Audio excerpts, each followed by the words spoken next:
Action. Hi, my name is Jeremy Clark and with Barbeque, and today we're going to homebrew. And I thought first step we'd go over some of the equipment you'd need if you wanted to get started in the wonderful world of homebrewing. So first on my right is a stainless steel pot. It's 12 quart, which is plenty big for making a regular batch of homebrew, which is about 5 gallons typically. You definitely want stainless steel because it won't give any off flavors in the beer, and it's easiest to clean. This one in particular has a triple layered bottom. If you have a gas stove, it's not a big of a deal, but if you have an electric furnace, it keeps some of the stuff you're cooking in there from burning and sticking to the bottom. This is a stainless steel spoon. It has a long reach so you keep yourself away from the heat, and you're going to use this a lot along the way, stirring and from some of the other steps we're going to show you later.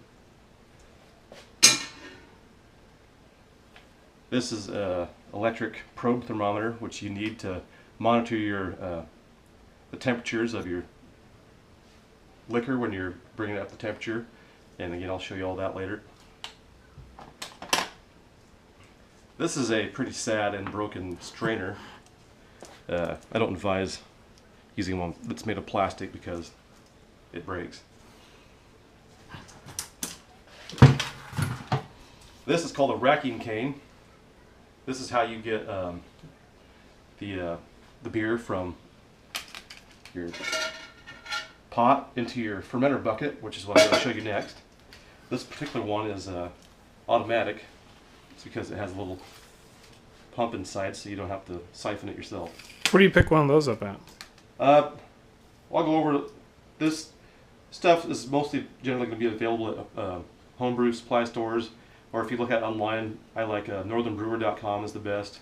They have flat rate shipping. I think $6 for as much stuff as you can fit in a box, unless it's oversized. But I always like to buy local if I can. I have to drive 45 miles to find a homebrew store, so Northern Brewer sometimes gets business from me. This is called a racking cane. You'll use this at the bottling stage, so we won't go over that today since you have to ferment for a while before you go into bottling. This is a crown capper. I don't bottle anymore, but I still have this. Putting into kegs is so much easier than sanitizing a whole bunch of glass bottles on brew day when you've already spent hours brewing. And this is a fermenter bucket. I got this online at a website called McMaster-Carr. Now, if this seems like a lot of equipment to put together, you can usually a homebrew shop will have a kit you can buy. They pretty much come with everything, but if you don't mind piecing things out, you can save a few dollars by finding it yourself. And this would be, all this stuff would basically be everything you need to basically your kit to start. Everything you need other than the actual ingredients. And see, this bucket is food grade. That's very important. It has you can see it has a rubber O-ring gasket in the lid. That's Yeah. real important too, because you want this to seal tight. And that's for fermenting. Yes. And it has a ratcheting lid, so you get it down real tight. And that's locked. So this is made for shipping food, so it will never spill because it's locked. You can't open it. Well, might be a little kind of old, but You just need that to seal it in. now when you clean these things, sometimes after you brew, it'll be a little nasty. You don't want to use anything abrasive because it'll put little scratches on the inside of this, and that's a perfect place for bacteria to hide. Bacteria is a no-go. Is a no-go. Yeah, that can ruin an entire batch of beer. Gotcha.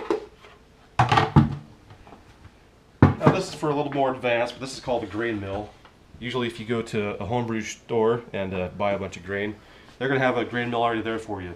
But if you want to buy some and store it for a later use, then this is a handy thing to have at home, especially if your homebrew store is 45 miles away.